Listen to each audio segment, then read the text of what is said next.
Hello everyone, আসসালামু আলাইকুম। তো বহু সাধনার পর কিন্তু আজকে চটপটি খাওয়া হবে। ২ দিন ধরে জাল দিচ্ছিলাম ২-৩ ঘন্টা ধরে ধরে আমার গ্যাস অর্ধেক শেষ প্রায়। তারপরে অবশেষে প্রেসার কুকার কিনে নিয়ে আসা হয়েছে। দেখা যাক কি হয়। কিন্তু দুঃখের বিষয় আজকেও সিদ্ধ হয়নি, কিন্তু ভাবলাম যে এত কষ্ট করে যেহেতু এতদিন ধরে করলাম, একটু পেছনে শ্রম দিলাম, তো একটু খেয়ে দেখি কেমন লাগে। তো এখন বাটিতে বেড়ে নিচ্ছি, নিয়ে দিয়ে আসি, দেখি খেয়ে কি বলে।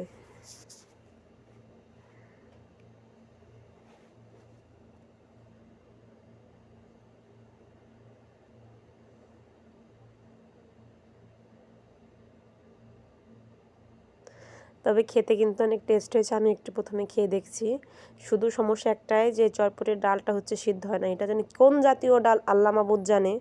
আমরা তো নর্মালি বাংলাদেশে যেটা করে থাকি, যে বুটটা দিয়ে খুব সুন্দরভাবে ৪ ঘন্টা ভিজিয়ে রাখলে ২টা প্রেসার কুকারে ২ থেকে ৩-৪টা সিজ দিলেই হয়ে যায়। কিন্তু এখানে ভাই ৩ দিন ধরে পরিশ্রম করছি, কোনোভাবেই একে সিদ্ধ করা গেলই না।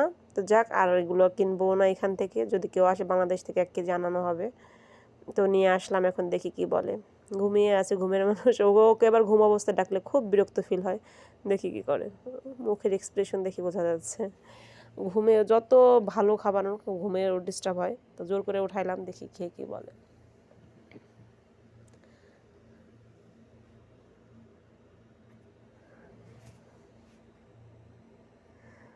খেতে কিন্তু ভালো না হলেও ডাইরেক্ট বলতো যে আমি খাবো না, কিন্তু এমনি রাগ আছে কারণ ঘুম থেকে উঠানো হয়েছে। ভালো হয়েছে বলতেছে।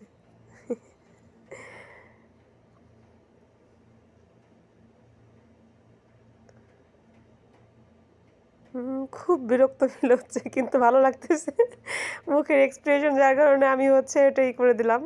তো আমরা এখন চলে যাচ্ছে সেফ মার্কেট। ওখানে যে প্রেসার কুকারটা আনা হয়েছিল, তো ওইটা সিদ্ধ হয় নাই, ডাল পাতা নিয়ে গেলাম, দেখি প্রেসার কুকারের সমস্যা না কিসের সমস্যা, ওটা কি বলে। যা চেঞ্জ হলে তো আলহামদুলিল্লাহ চেঞ্জ করেই নিয়ে আসবো। তো আমার যতটুকু মনে হয় চেঞ্জ করবে না, কারণ একবার রান্না হলে, আমি বাংলাদেশ থেকে কয়েকবার কিনছিলাম এরকম, কয়েকবার না ২ বার কিনছি, ২ বার এরকম প্রথমে আমার সমস্যা হয়েছে, পরবর্তীতে ওনারা ঠিক করে দিছে, কিন্তু ওনারা চেঞ্জ করে দেয় না।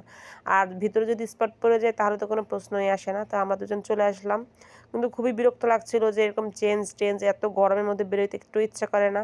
আর এটা কিন্তু আমাদের বাসার পাশেই, ২ মিনিট হাঁটলেই চলে আসা যায়। তো ওখান থেকে চলে আসলাম, চেঞ্জ হয়নি।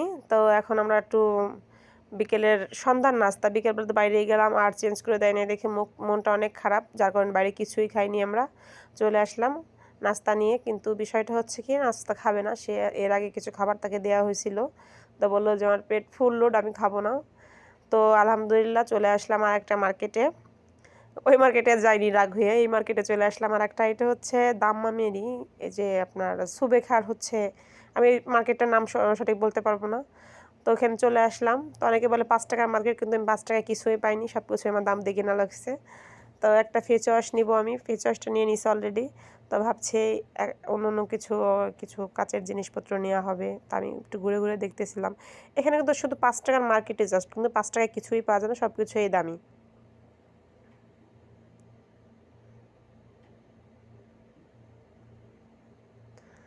এই যে এটা কিন্তু কাঠের অথবা বাঁশের তৈরি।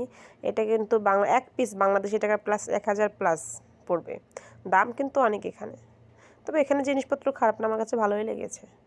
তো আমি এই সুবাদে একটা ৪ সেট নিয়ে নিলাম, মানে কাপের সেট, টি সেট নিয়ে নিলাম একটা।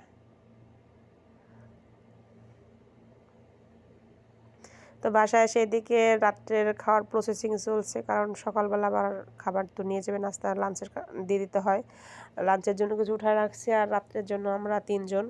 আর এদিকে হচ্ছে ইলিশ মাছের লেজ আর মাথা, এটা হচ্ছে হলো শাক দিয়ে রান্না হবে, তাই ভেজে রাখছি। আমার ফ্রিজ আবার নষ্ট হয়ে গেছে, ফ্রিজ আবার সার্ভিসিংয়ে দিছি, তো নিয়ে আসবে বললো যে নিয়ে আসবে।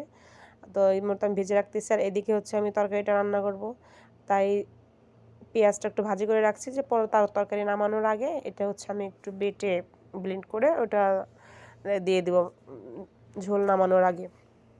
তো এটা আমি ভেজে রাখছি, ভেজে রাখার পর ঠান্ডা জ্বর কিন্তু এখনই আমার কমেনি, এখনও না।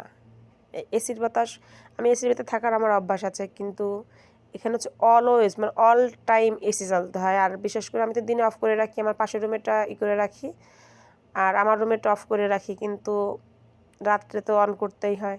আর এদিকে চলে আসলাম নতুন একটা রান্না নিয়ে। এটা হচ্ছে আজকে হচ্ছে চিতলফলি মাছ দিয়ে, এটা বাংলাদেশ থেকে নিয়ে আসলাম, আর ফুলকপি দিয়ে ঝোল হবে। তো আমি মশলাটা সুন্দর করে কষিয়ে নিচ্ছি।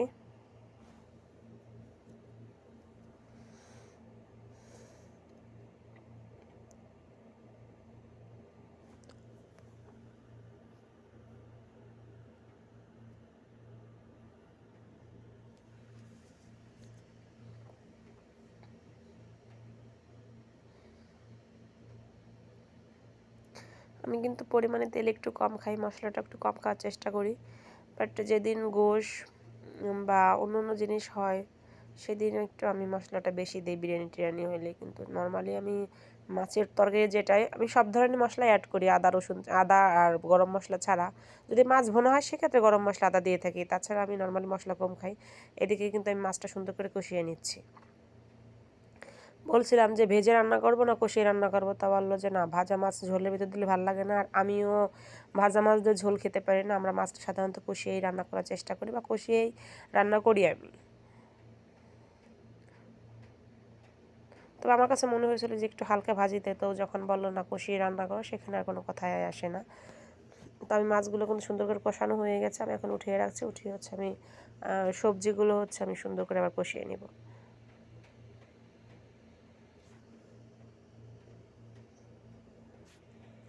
আমি কিন্তু ফুলকপিটাও হালকা একটু সিদ্ধ বা ভাপ দিয়ে নিছি, কারণ এটাও তো ফ্রোজেন করার ছিল, কেমন না কেমন হবে। এটা তো সিজন না, শীতের সিজন না এটা। আর শীতের সিজন হলে আমি একটু হালকা ভাপ দেওয়ার চেষ্টাই করি নর্মালি, যাতে গন্ধটা না থাকে, কারণ অনেকে এই গন্ধটা নিতে পারে না। আমার সমস্যা হয় না, কিন্তু দেখা যায় ওরা দুই ভাই নাও খেতে পারে।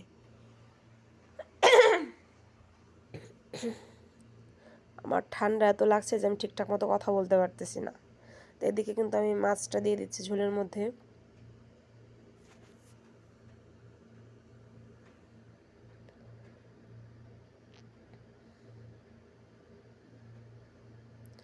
টমেটো দিয়ে দিলাম, তো টমেটো ধনেপাতাও দিয়ে দিব। টমেটো ধনেপাতা দেওয়ার পর আমি যে পেঁয়াজটা ভেজে রাখছিলাম ওটাও বেটে দিয়ে দেবো। আমার কাছে আস্ত জিরাটা আমি দিই নি এই মুহূর্তে, যখন ভাজা জিরা দিয়েছি যেহেতু।